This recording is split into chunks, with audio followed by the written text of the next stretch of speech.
મિત્રો, જો તમે દ્વારકા ફરવા ગયા છો તો આ 10 જગ્યાઓના દર્શન કરવા જરૂરથી જજો। સૌ પ્રથમ તો દ્વારકાધીશના જગત મંદિરના દર્શન તો આપ સૌને કરવા જ જોઈએ।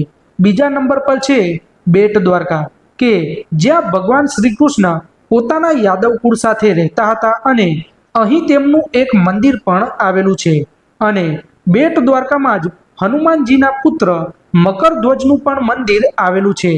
ત્યારબાદ આવે છે ભગવાન શિવનું નાગેશ્વર જ્યોતિર્લિંગ મંદિર, જે ભગવાન શિવના 12 જ્યોતિર્લિંગમાંથી એક છે।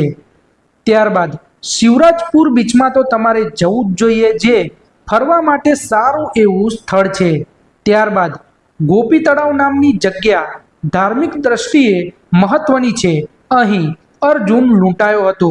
ત્યારબાદ ભગવાન શ્રી કૃષ્ણની પત્ની રૂક્ષ્મણીજીનું મંદિર પણ દર્શનીય છે। ત્યારબાદ દરિયાકાંઠે મુડવેલ મોમાઈ નામે જાણીતું મોમાઈ માતાજીનું મંદિર આવેલું છે, જ્યારે બીજી બાજુ મોગલ માતાજીનું જન્મસ્થળ ભીમરાણા આવેલું છે, જ્યાં તમારે જરૂરથી જવું જોઈએ।